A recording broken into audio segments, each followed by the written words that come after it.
नमस्कार मित्रों। भारत में एक रोना बहुत ही आम है कि मुसलमान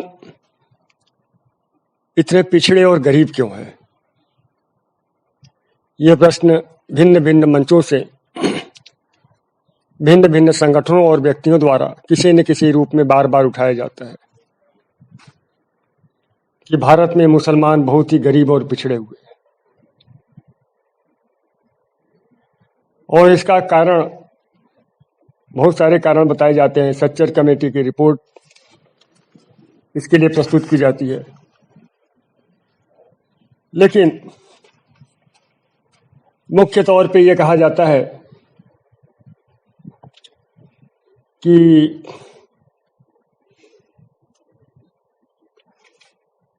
भारत की जो शासन प्रणाली है उसने मुसलमानों के साथ न्याय नहीं किया। ध्यान से समझना, भारत की जो शासन प्रणाली है उसने मुसलमानों के साथ न्याय नहीं किया। भारत के जो नेता हैं वे मुसलमानों से वोट तो ले लेते हैं, उन्हें बहलाकर फुसलाकर उनसे वोट तो ले लेते हैं, लेकिन उनके विकास के लिए जमीन पर कोई काम करते नहीं है। एक और चीज कभी कभी कही जाती है कि भारत में मुसलमानों की स्थिति दलितों से भी ज्यादा खराब है। ऐसी बहुत सारी बातें कही जाती हैं। मित्रों, बहुत दिन से लग रहा था कि इस मुद्दे पर बात होनी चाहिए और इसमें सच्चाई क्या है उसके तह में जाने का प्रयास करना चाहिए। मित्रों, बात को आगे बढ़ाएं इसके पहले कुछ सवाल पूछते हैं। क्या यह सच नहीं है कि भारत में बहुत ही लंबे समय तक मुसलमानों ने राज किया, मुस्लिम शासन रहा, मुस्लिम हुकूमत रही? क्या यह सच नहीं है कि मुस्लिम शासन के दौरान पूरा जोर मुसलमानों के कल्याण पर लगाया गया और भारत की बहुसंख्यक आबादी को हाशिए पर रखा गया? इतना ही नहीं, टैक्स सिस्टम भी इस तरह से बनाया गया कि गैर मुस्लिम्स को ज्यादा टैक्स देना पड़ता था, मुसलमानों को कम टैक्स देना पड़ता था। साल्ट लॉ है ना, नमक कानून वगैरह थे मिलते हैं। गैर मुस्लिम्स 5% और मुस्लिम 2.5% नमक पर टैक्स देते थे, इस तरह के उल्लेख मिलते हैं। गैर मुस्लिम्स को जजिया देना पड़ता था, तमाम तरह के प्रतिबंध लगाए जाते थे। सरकारी नौकरियों में मुसलमानों की एंट्री होती थी और गैर मुस्लिमों की एंट्री नहीं के बराबर होती थी। तो इतने लंबे समय तक मुसलमान शासन में रहे और उन्हें विकास के हर तरह के मौके दिए गए। इसके बाद भी ये पिछड़ेपन का रोना। चलिए बात को आगे बढ़ाते हैं। भारत के नेताओं के लिए कहा जाता है कि उन्होंने मुसलमानों को फुसलाकर उनके वोट तो ले लिए, लेकिन उनके विकास के लिए काम नहीं किया। क्या इसका उल्टा सच नहीं है? आप समझना, क्या इसका उल्टा सच नहीं है कि मुसलमानों ने भारत के नेताओं को अपने जाल में फंसाकर अपने हिसाब से चलाया और उन्हें ठेंगा दिखाया? भारत के मुसलमानों ने, सभी नेताओं को नहीं कहेंगे लेकिन फिर भी बड़ी संख्या में भारत के नेताओं को अपने इशारों पर नचाया, उनसे हर तरह की सुविधाएं प्राप्त की, हर तरह का सहयोग प्राप्त किया और फिर उन्हें ठेंगा दिखाया। आप देखिए, मुसलमान जितनी स्ट्रेटेजिक वोटिंग करते हैं भारत में कोई भी समुदाय नहीं करता। उनका एजेंडा क्लियर होता है कि हराना किसे है, जिताना किसे है, इस पे उनका एजेंडा नहीं होता। हराना किसे है, इस पर उनका एजेंडा होता है। और इसके लिए जिस तरह से थोकबंद वोट करते हैं, वह भारत की किसी दूसरी कम्युनिटी में उस स्तर पर देखने को नहीं मिलता। हालांकि अब उसकी प्रतिक्रिया में बहुसंख्यक वर्ग भी उस तरह से जो है संगठित होने लगा है, लेकिन अभी भी मुसलमानों की तुलना में वह संगठन काफी कमजोर ही कहलाएगा।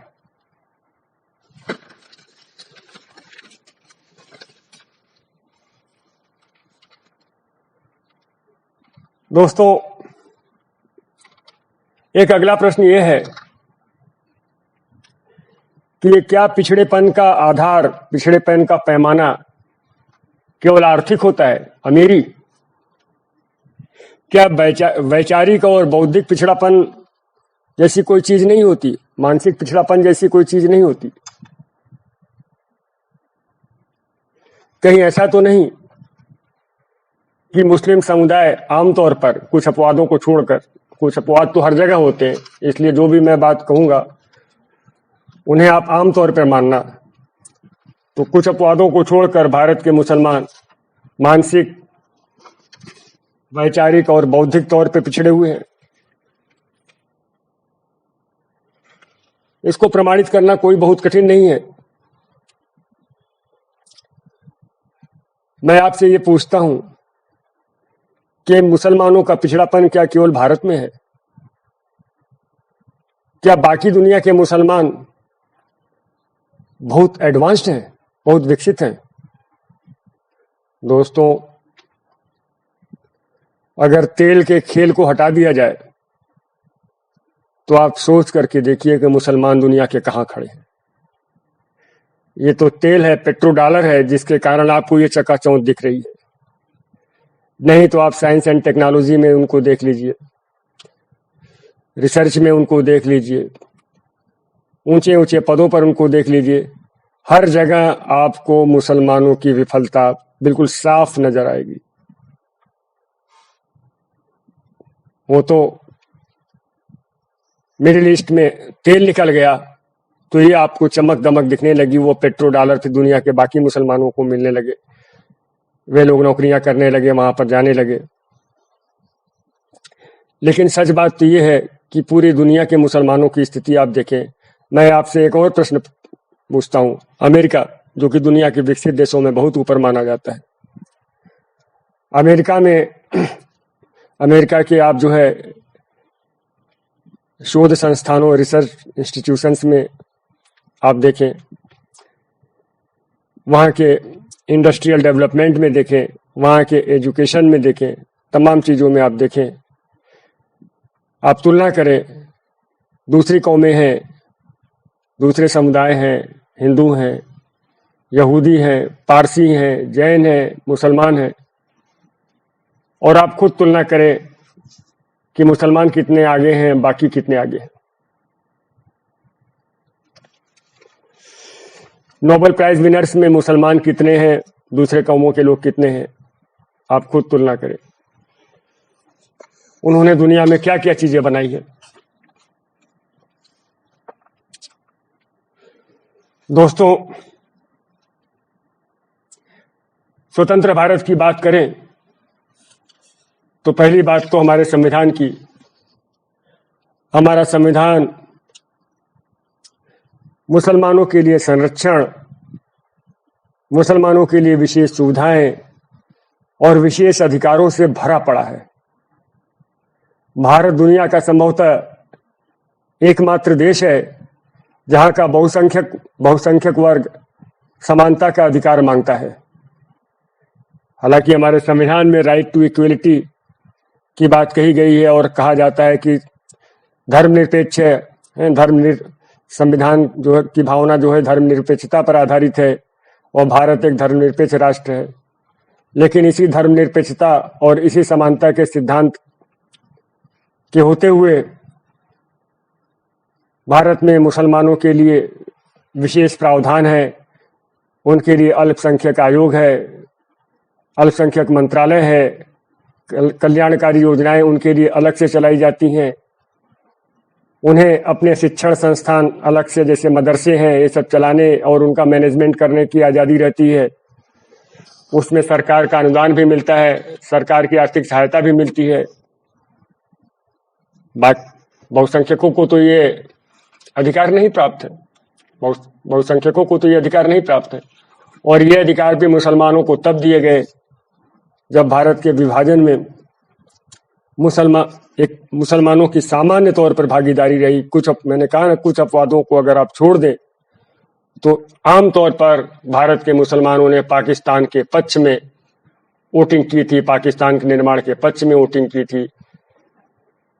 जिन्ना ने जब पाकिस्तान के नाम पर वोट मांगा था तो मुसलमानों ने झोली भर के उन्हें वोट दिया और मुसलमानों के लिए आरक्षित सीटों में ज्यादातर सीटें जिन्ना को मिली।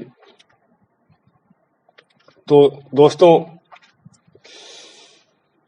ये तो रही भारत के संविधान की बात, जिसके लिए कहा जाता है कि भारत की जो शासन व्यवस्था है वो मुसलमानों के पक्ष में नहीं है।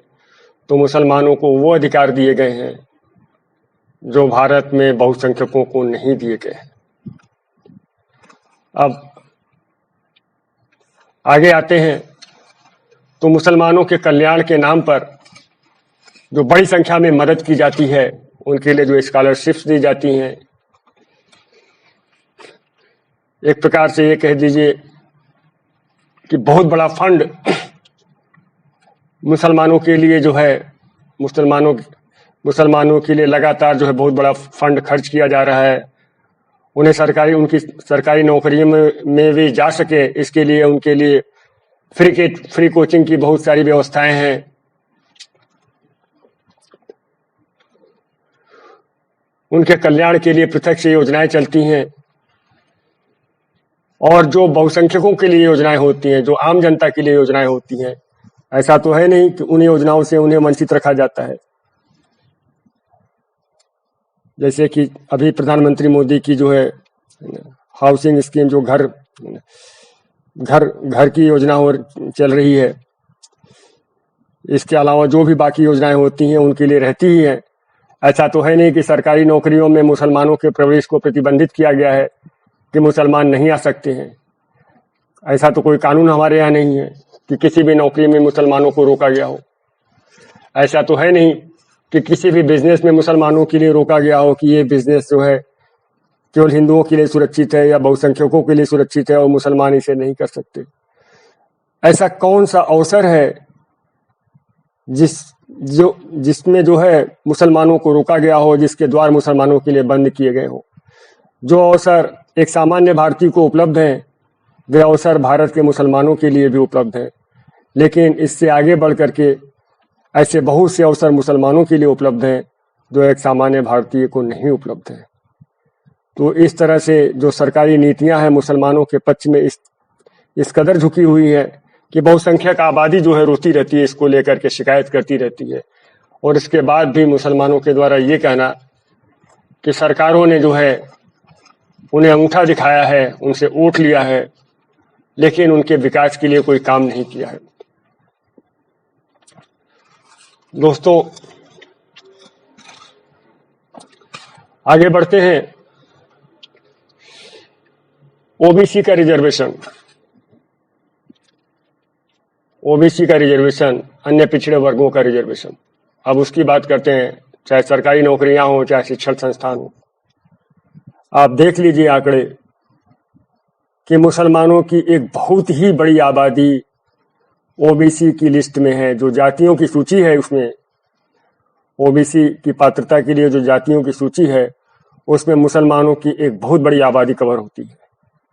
दोस्तों, मुसलमान तो अपने को जो है समानतावादी समाज कहते हैं। वे कहते हैं कि उनके यहाँ जातियों का कोई अस्तित्व नहीं है, उनके यहाँ ऊंच नीच का कोई भेद नहीं है। तो फिर ये ओबीसी के रिजर्वेशन में उनकी सूची कैसे है? और चलिए, ओबीसी के रिजर्वेशन में उन्हें स्थान दिया गया है, इसके बावजूद अगर वे ये कहते हैं कि उनका पिछड़ापन है, सरकारी नीतियों के कारण उनका पिछड़ापन है, तो ये जबरदस्ती ही कहलाएगी।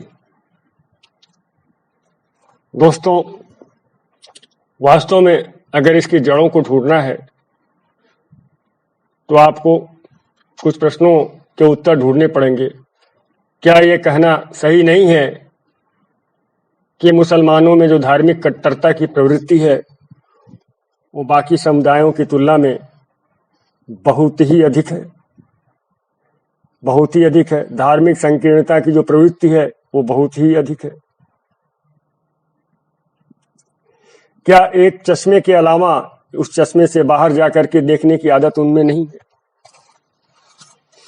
जो एक विचारधारा चली आ रही है उस विचारधारा से बाहर निकलने की इच्छा उनके अंदर नहीं है?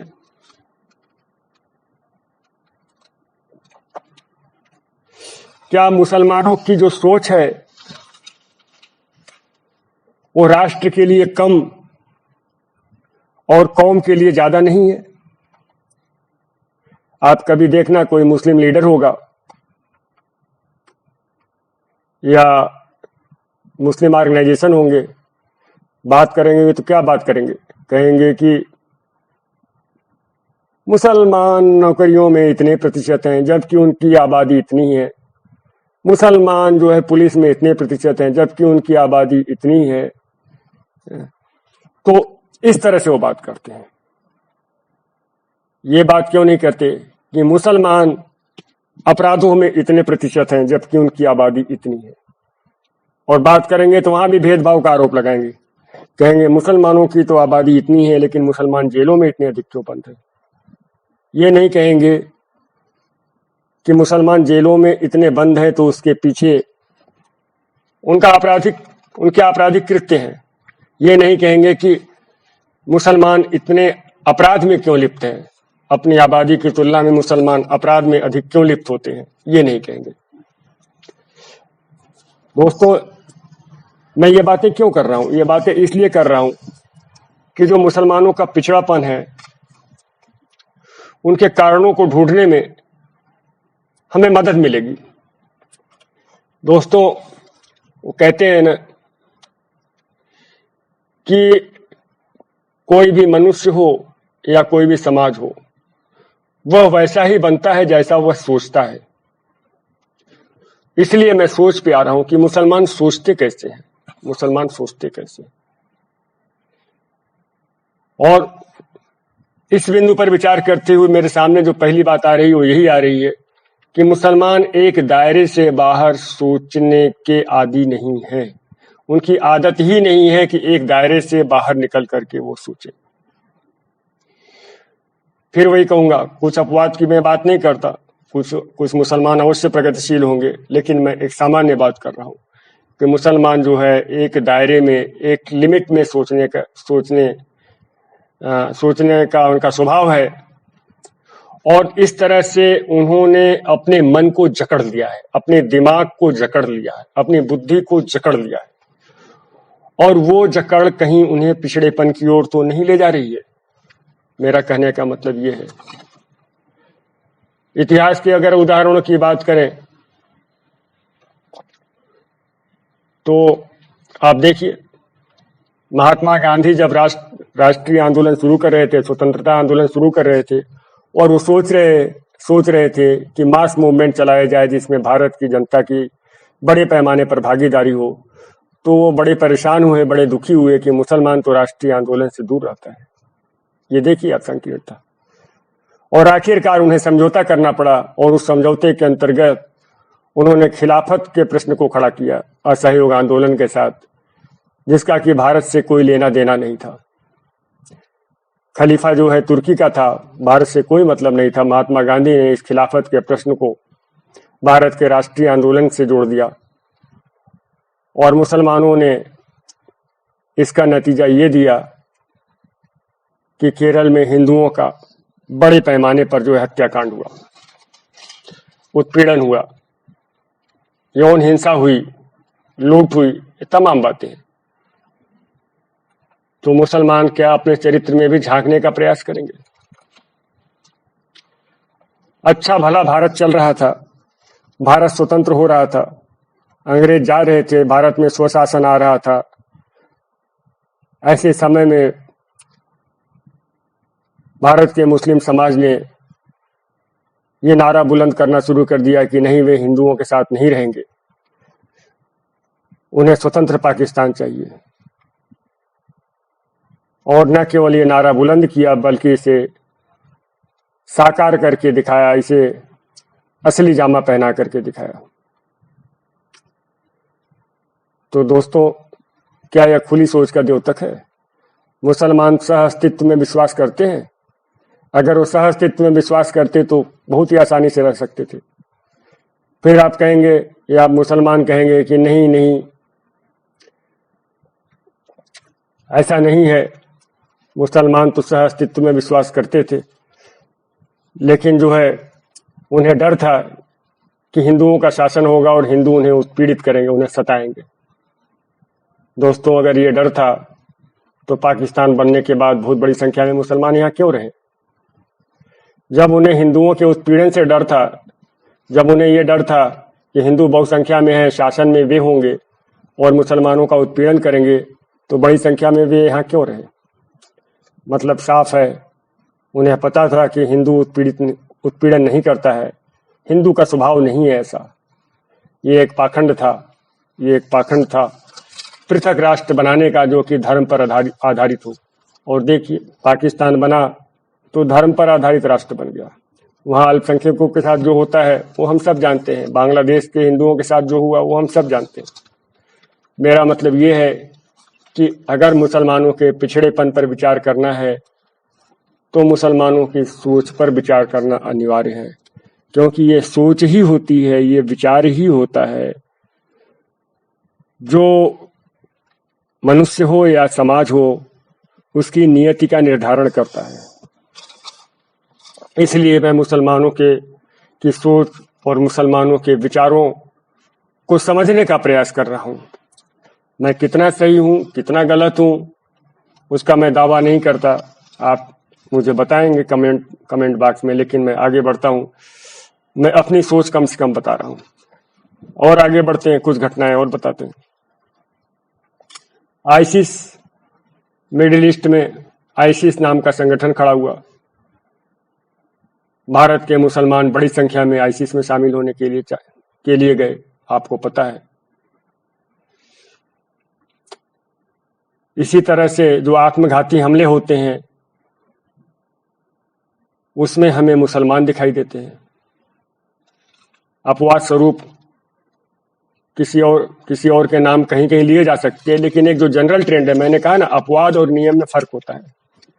आप नियम को अपवाद न बनाए, ना अपवाद को नियम बनाए। तो जो ट्रेंड है, जो सामान्य प्रवृत्ति है, तो दुनिया भर में जो भी आत्मघाती हमले होते हैं वो कौन करता है? दुनिया भर में जो आतंकवाद होते हैं वो कौन करता है? धर्म के नाम पर हत्याएं कौन करता है? सड़कों पर उतरना, खून खराबा करना धर्म के नाम पर, यह कौन करता है? मैं सोच की बात कर रहा हूं। फ्रांस में कोई बात होती है, भारत में समस्याएं कौन खड़ी करता है? रोहिंग्या मुसलमानों के साथ कुछ होता है, भारत में जो है हंगामा कौन मचाता है? दोस्तों, फिर बात करता हूं, ये सोच है।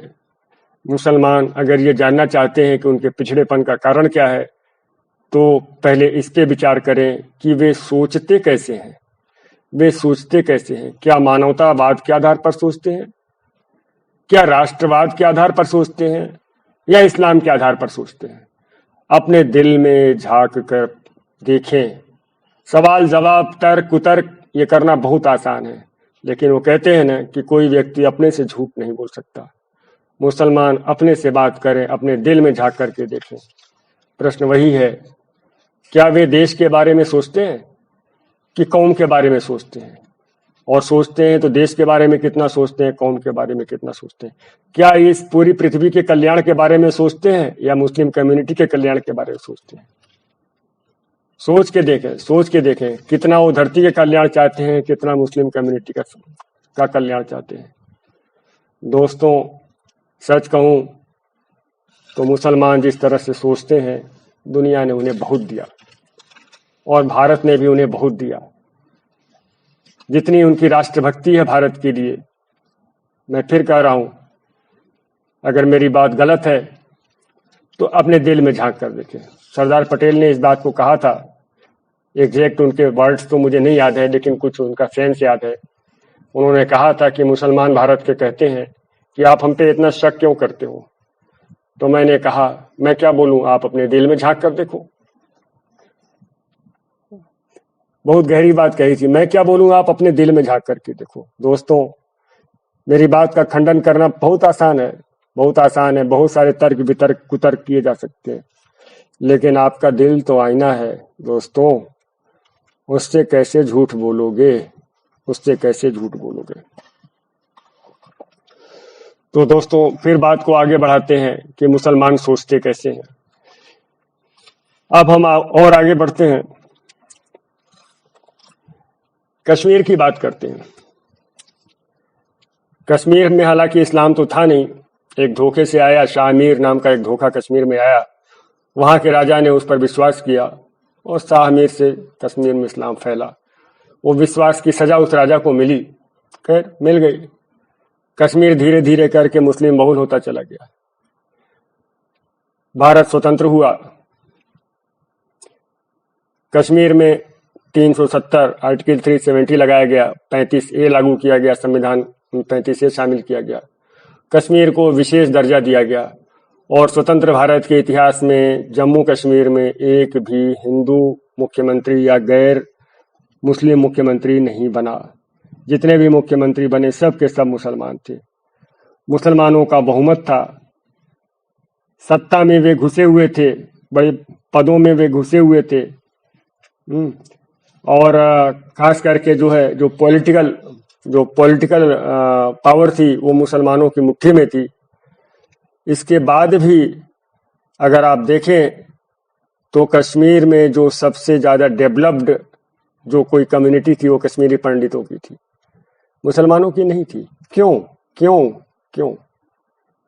उनका बहुमत था, मुस्लिम रूल वहां पे लंबे समय तक रहा। अभी तो डोगरा शासन तो बहुत बाद में स्थापित हुआ, कश्मीर में मुस्लिम रूल जो है शताब्दियों तक रहा। शाहमीर से जो सिलसिला शुरू होता है तो शताब्दियों तक चलता है, सैकड़ों सालों तक कश्मीर में मुस्लिम रूल रहा। थोड़ा सा अपवाद डोगरा राजा का अगर छोड़ दिया जाए तो, और इसके बाद फिर स्वतंत्र भारत में फिर से मुस्लिम रूल कश्मीर में स्थापित होता है। इतने लंबे समय तक कश्मीर में मुसलमानों का शासन रहा। वहां के सत्ता प्रतिष्ठानों ने वहां की जो नीतियां हैं वो मुसलमानों के पक्ष में बनाई, वो सब हम जानते हैं। रोशनी एक्ट भी जिस तरह से उस पर चल रहा है विवाद, वो भी हम जानते हैं। इतना सब करने के बाद भी कश्मीर की जो सबसे विकसित समाज था वो कश्मीरी पंडितों का था, मुसलमानों का नहीं था। क्यों? अगर सरकारी सुविधाओं से विकसित होने का कोई संबंध है तो वहां तो सत्ता में वे बैठे थे, सुविधाओं की तो झोली उनके लिए खुली पड़ी थी। यहाँ तक कि दिल्ली से भी बहुत बड़ा फंड कश्मीर जाता था, उसका जो भी होता था वो देखा जा रहा है। लेकिन प्रश्न तो यही है कि इतना होने के बाद भी मुसलमान पिछड़े क्यों रहे? मैं कह रहा हूं ना, बात ही गलत दिशा में हो रही है कि सत्ता प्रतिष्ठानों की अनदेखी से, सत्ताओं की उपेक्षा से, सरकारी नीतियों के भेदभावपूर्ण होने से मुसलमान पिछड़े हैं। दोस्तों, ये उदाहरण आपके सामने है, कश्मीर का उदाहरण आपके सामने है कि कश्मीर का मुसलमान पिछड़ा क्यों है, जबकि कश्मीर की नीतियां जबरदस्त रूप से प्रो मुस्लिम रही। कश्मीर में मुसलमान बहुसंख्यक होने के बाद भी अल्पसंख्यकों के लिए जो योजनाएं चलाई जाती हैं उनका भी लाभ उठाते रहे, और इसके अलावा जम्मू कश्मीर के सत्ता का तो लाभ उठा ही रहे थे। यही हाल भारत में है, मुसलमान चाहे अल्पसंख्यक हो चाहे बहुसंख्यक हो, भारत में अल्पसंख्यकों के लिए जो योजनाएं होती हैं उनका लाभ उठाते हैं। अब और हम आगे बढ़ते हैं, भारत में दूसरे बहुत सारे अल्पसंख्यक समाज हैं, पारसी हैं, यहूदी हैं, जैन हैं। ये लोग क्यों इतने विकसित हैं? ये लोग क्यों इतने विकसित हैं? ये क्यों उतने पिछड़े नहीं? उनके लिए अल्पसंख्यक योजनाएं भी जो आती हैं तो उनको तो उतनी नहीं मिल पाती हैं। मुसलमान उनका लाभ उठाने में सबसे आगे रहते हैं। दोस्तों, अब मैं अपने कुछ विचार रख रहा हूं, वास्तव में इतने सारे बैकग्राउंड के बाद, कि मुसलमान पिछड़े क्यों हैं। पहला प्रश्न, क्या ये कहना सही नहीं है कि मुसलमानों में जो जनसंख्या वृद्धि दर है पूरे विश्व में सर्वाधिक है। अगर मैं ये बात झूठ बोल रहा हूं तो आप कमेंट बॉक्स में मुझे करेक्ट करिएगा।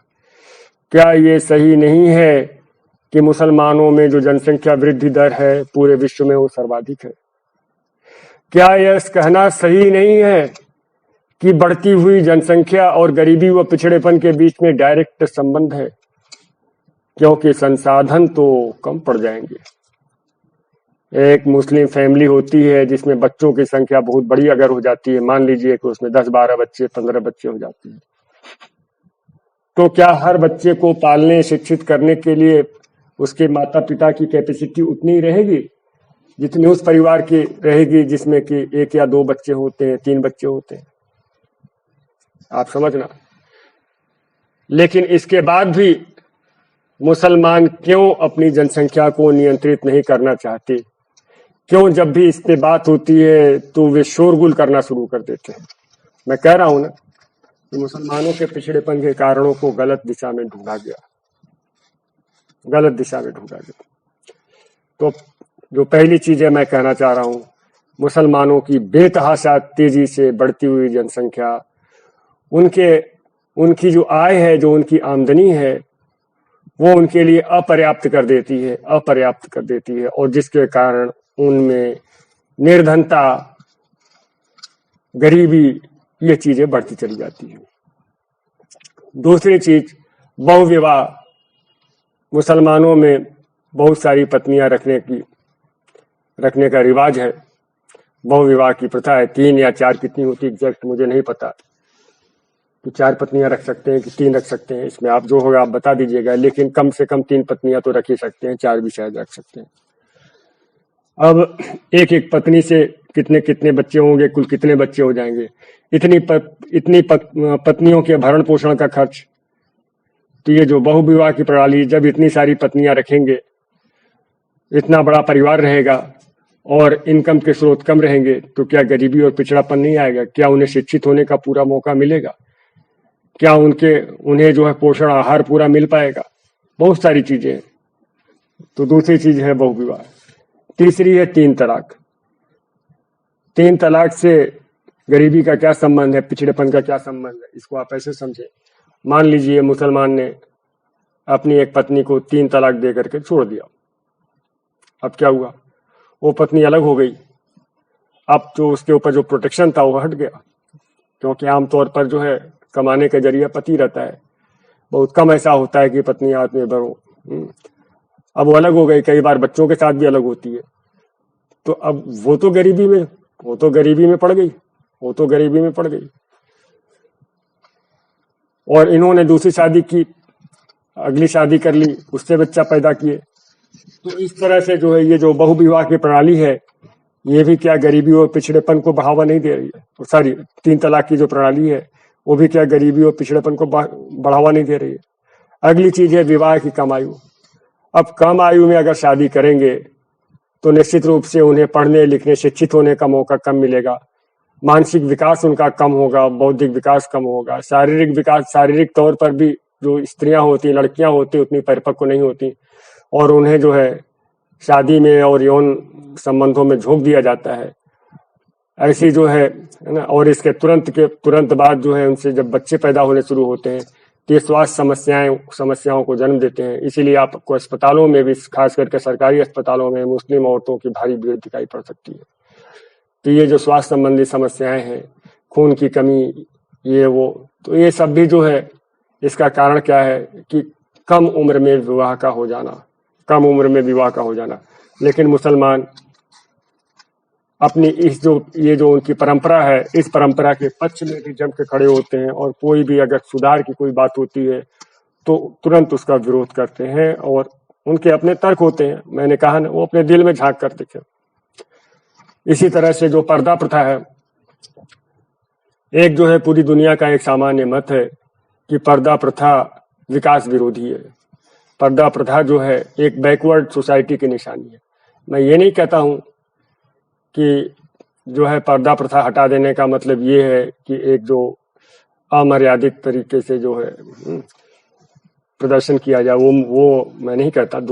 मैंने कहा ना, दोनों तरफ की अतिवाद नहीं होनी चाहिए, लेकिन एक मर्यादा में रहते हुए, मर्यादित वस्त्र पहनते हुए भी कोई आवश्यक नहीं है कि ऐसा करना है तो पर्दा ही, पूरा का पूरा पर्दा ही डालना जरूरी हो।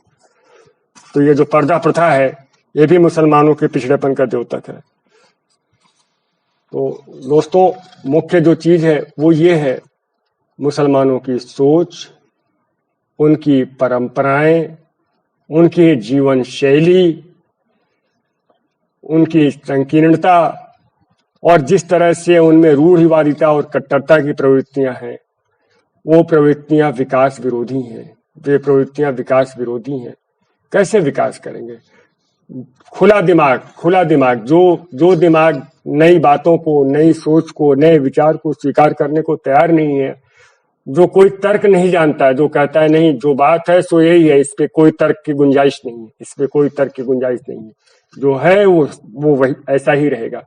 जो समाज ये कहता है, वह समाज कैसे ये आशा कर सकता है कि वो विकास करेगा? मैंने कहा ना, उदाहरण पूरी दुनिया में आप देख लें, पूरी दुनिया में देख लें, अगर तेल के खेल को हटा दिया जाए तो मुसलमान कहाँ हैं? मुस्लिम समाज कितना विकसित है, आप पूरी दुनिया में देख लीजिए, और दूसरे समुदायों को देख लीजिए, वो कितने विकसित है, उन्हें आप देख लीजिए। तो भारत में तो आरोप आप लगा सकते हैं, पूरे वर्ल्ड में आरोप नहीं लगा सकते, पूरे वर्ल्ड में आरोप नहीं लगा सकते। तो पहली चीज तो ये है संकीर्णता की प्रवृत्ति। दूसरी चीज ये है, एक रिफ्लेक्शन होता है, कर्मों का रिफ्लेक्शन भी तो होता है। मुसलमान जो है पूरी दुनिया के प्रति क्या सोच रखते हैं? पूरी दुनिया के प्रति क्या सोच रखते हैं?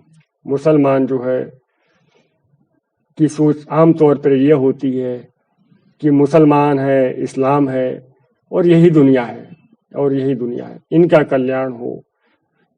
काफिरों के लिए वे कैसा सोचते हैं मुसलमान खुद ही जानते हैं। फिर मैं कुछ कहूंगा तो तर्क कुतर्क की बात आएगी, वो अपने दिल में झांक के देखें और सोचें कि गैर मुस्लिम्स के लिए उनकी क्या सोच है, बाकी दुनिया के प्राणियों के लिए उनकी क्या सोच है, बाकी दुनिया के मनुष्यों के लिए उनकी क्या सोच है, इस पूरे सृष्टि के लिए उनकी क्या सोच है। क्या ऐसा नहीं है कि उनकी सोच जो है उसी दायरे में है कि विकास हो तो मुसलमान का? तो दोस्तों, ये जो मुख्य बातें हैं, इनके आलोक में, इनकी रोशनी में अगर इस प्रश्न का उत्तर ढूंढा जाए तो कहीं अच्छा होगा, बजाय ये आरोप लगाने के कि भारत के नेता, भारत के सत्ता प्रतिष्ठान, भारत की शासन प्रणाली, वो उनके खिलाफ साजिश कर रहे हैं, इसलिए वे पिछड़े हैं। ठीक है दोस्तों, हमारे विचार आपको ठीक लगे हों तो लाइक शेयर और कमेंट करें, चैनल को सब्सक्राइब कर लें तो अच्छा होगा। अगर मेरे विचारों में कहीं कोई गलती हो, कोई त्रुटि हो सकती है। मैं ये नहीं कहता हूँ कि मैं पूरी तरह से बहुत ही बड़ा ज्ञानी हूँ और जो मैं बोलूँ वो सब सही होता है। कहीं मेरे से गलती हो सकती है, तो प्लीज़ मुझे कमेंट करके अवगत कराएं। मेरी गलती होगी तो मैं उसे मानूंगा, और अगर कोई बात सुधारनी होगी, अगर मैं कहीं गलती कर रहा हूँगा, तो आपके कमेंट को पढ़ करके मैं उस पर रिप्लाई करने का भी प्रयास करूँगा। तो ठीक है मित्रों, नमस्कार।